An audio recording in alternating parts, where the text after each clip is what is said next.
अस्सलाम वालेकुम, मैं हूँ गुलाम रसूल भट्टी और आप देख रहे हैं मेरा यूट्यूब चैनल। नाज़रीन किराम, बुशरा बेगम की आज 2 घंटे तवील मुलाकात इमरान खान साहब के साथ हुई है और अंदर के अब हालात क्या है, इमरान खान की हालत क्या है, ये बड़े हैरत अंगेज़ और गैर यकीनी सूरत हाल जो है इमरान खान साहब की सेहत के हवाले से कि उनकी सेहत अंदर किस तरह की है, ख़राब है, ये जो इंकशाफात हैं वो थोड़ी देर मैंने आपके सामने रखने हैं। लेकिन उससे पहले कुछ और अहम ख़बरें हैं जो डेवलपमेंट्स हैं वो भी आपके साथ शेयर कर देते हैं। एक तो नाज़रीन इकराम, आपको पता है कि निगरान वज़ीर आज़म साहब आ गए हैं और अब उन्होंने अपनी कबीना बनानी है और उसकी मुशावरत के लिए जो है वो मामलात जो है वो तेज़ कर दिए गए और मुतअद्दिद नाम जो है वो ज़ेर गौर है। उनमें कुछ सहाफ़ी भी हैं, वो भी आपके सामने मैं रख देता हूँ। एक तो ये है कि वज़ीर आज़म ने तमाम शख्सियात के प्रोफाइल का खुद जायज़ा लेने का फ़ैसला किया है और अनवारुल काकड़ ने अपनी काबीना को भी मुख्तसर रखने का फ़ैसला किया है। और इसके बाद उन्होंने जो है वो निगरान वज़ीर आज़म ने अपने रुफ़का से गुफ्तगू में कहा कि मुआशी मुश्किलात के शिकार मुल्क पर मज़ीद बोझ नहीं डालना चाहता। ये इस तरह की अफवाहें होती हैं। आपको मोहसिन नकवी का भी याद होगा, जब वो आए थे तो उन्होंने भी कहा था कि मैं प्रोटोकॉल नहीं दूंगा, ब्ला ब्ला ब्ला, लेकिन बाकी सारे मामलात उधर ही होते हैं। अच्छा, उसके बाद उन्होंने ये सियासी बयानात होते हैं मोहब्बत लेने के और हमदर्दी लेने के, ये सारे स्टंट होते हैं। उसके बाद नाज़रीन किराम उन्होंने कहा कि मेरा प्रोटोकॉल कम से कम रखा जाए, लेकिन होना चाहिए। उसके बाद उन्होंने कहा अखराजात और लोगों को तकलीफ ना हो। और उसके बाद उन्होंने जो कबीना के मुख्तलिफ नामों पर गौर किया जा रहा है उनमें जलील अब्बास जिलानी हैं, शुएब हैं और हफीज़ शेख हैं, एहसन बून है, सरफराज भुट्टी और जुल्फ़कार चीमा के नाम ज़ेर गौर हैं। और इसमें जो है वो वज़ीर इत्तलात मोहम्मद अली दुरानी को वज़ारत इत्तलात का कलमदान दिए जाने का इम्कान है। और इसमें अब जो सहाफ़ी हैं उनमें जो कुछ और लोग भी हैं, फैसल वाडा का नाम भी है, मेजर रिटायर खुरम हमीद रोखड़ी है, शाहिद अफरीदी है, कारी सदाकत अली है और आहद चीमा है, मुश्ताक सुखेरा है, अबसार आलम, सलीम साफ़ी और हामिद मीर के नामों पर गौर किया जा रहा है। आपको पता है कि हामिद मीर के भाई एक सियासतदान में पीपल्स पार्टी के टिकट पे इलेक्शन लड़ेंगे और एक आमिर मीर ऑलरेडी वज़ीर इत्तलात पंजाब के निगरान, और अब उनका नाम जो है विफाक में जो है वो ज़ेर गर्दिश। और इसके अलावा जुल्फ़कार चीमा, शमशाद अख्तर, रज़ा बाकर और अशतुर औसाफ, जुगनू मोहसिन, आयशा रज़ा फ़ारूक और ब्रिगेडियर रिटायर मुज़फ़्फ़र रांझा के नाम शामिल हैं। ये वो इनमें अब देखें किन किन का किस्मत का सितारा जो है वो जागता है।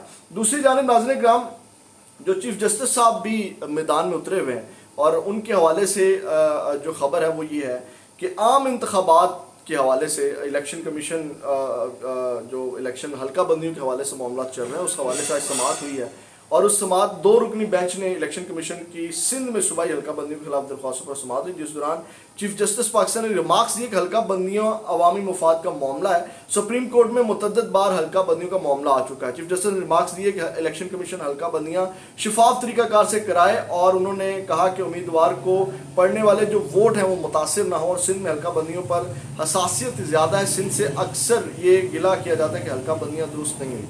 तो इसी दौरान नाज़रीन इकराम चीफ जस्टिस साहब ने इस्तफसार किया इलेक्शन कमीशन को और इलेक्शन कमीशन उसका जवाब नहीं दे सका।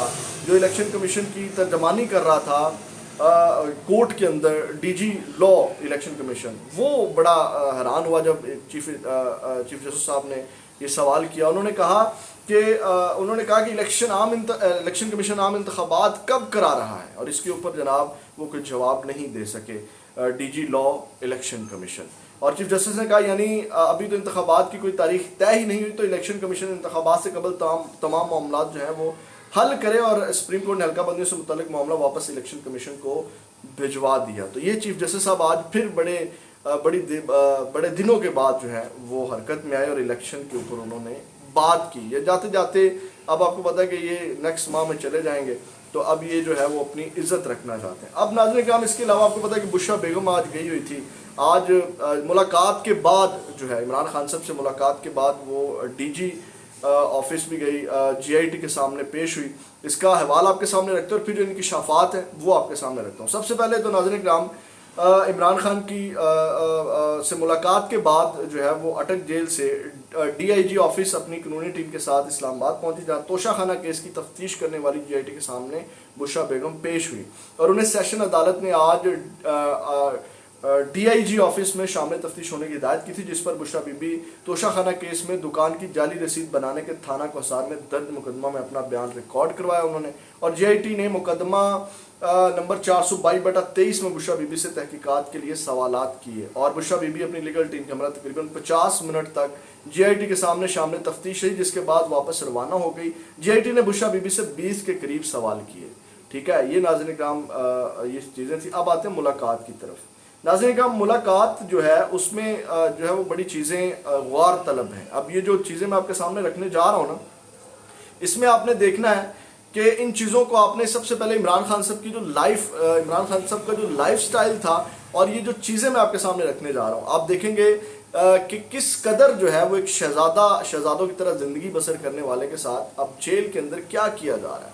اور میں نہیں سمجھتا کہ عمران خان صاحب کی جو صحت ہے وہ بہتر ہوگی۔ یہ خبریں باہر نہیں آ رہی کیونکہ یہ چیزیں میرے سامنے آئی ہیں، کیونکہ میں خود ان چیزوں کا میں خود جو ہے اب میں خود اندازہ کر سکتا ہوں کہ میں جو ہوں وہ اگر مجھے ایک گندا انوائرمنٹ جو ہے وہ مہیا کر دیا جائے گا تو میری حالت کتنی غیر ہو جائے گی، تو وہ پھر عمران خان صاحب ہے۔ ٹھیک ہے، میں تو ایک عام سا بندہ ہوں، تو عمران خان صاحب کا جو اتنی اچھی زندگی، اتنا شاہانہ لائف سٹائل جن کا ہو، اور ان کو اس طرح کا ماحول مہیا کر دیا جائے تو ان کی حالت کیا ہوگی۔ آپ کے سامنے رکھ دیتے ہیں ناظرین کرام، فاروق حبیب صاحب نے جو ہے وہ ٹویٹ کیا ہے، اور انہوں نے یہ انکشافات کیے۔ انہوں نے کہا کہ بشریٰ بی بی کی عمران خان سے ملاقات ہو گئی ہے۔ اطلاعات کے مطابق عمران خان صاحب کو ایک چھوٹے سیل میں قید تنہائی میں رکھا ہوا ہے، تو وہ سیل میں جگہ اتنی تنگ ہے کہ اپنے سامان کا بیگ بھی وہاں نہیں رکھا جا سکتا، مطلب جو سامان بیگ ہوتا ہے نا جس میں کپڑے وغیرہ آ جاتے ہیں، وہ بھی وہاں نہیں رکھا جا سکتا۔ اور اس سیل میں کھلا واش روم ہے جس میں ایک پانی کی بالٹی ہے، وہی نہانے اور وہی بالٹی سے ٹوائلٹ فلش کرنے کے لیے ہے، مطلب ایک ہی بالٹی ہے،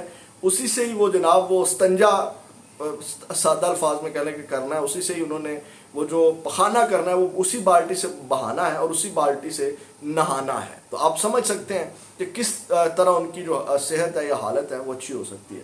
اس کے بعد انہوں نے کہا کہ ان کے سیل کے قریب کوئی عملہ تک نہیں تاکہ وہ کسی سے بات بھی نہ کر سکے۔ ٹھیک ہے، عمران خان صاحب کو اکیلا چھوڑا ہوا ہے، اور ان کو کسی قسم کا کوئی بیٹر کلاس کی سہولت فراہم نہیں کی گئی ابھی تک، اور ان کو لاہور ہائی کورٹ کے فیصلے کے باوجود انگریزی ترجمہ کا قرآن بھی ابھی تک مہیا نہیں کیا گیا۔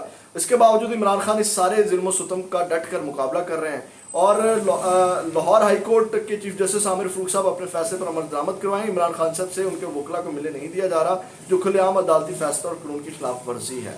تو یہ ناظرین کرام اس حوالے سے وہ ساری چیزیں ہیں، یہ بھی انہوں نے ڈیفینیٹلی اگر وہ کوئی بات کرتے ہیں تو عمران خان صاحب کے لیے مشکل کریٹ کر سکتے ہیں۔ تو یہ چیزیں آپ نے سمجھنی ہے کہ عمران خان صاحب کا لائف سٹائل کیا تھا، اور ایک دم سے جو جس طرح ان کو رکھا جا سکتا ہے تو ان میں عمران خان صاحب کی حالت کیا ہوگی۔ اگلی ویڈیو میں دوبارہ ملاقات ہوگی۔ اللہ نے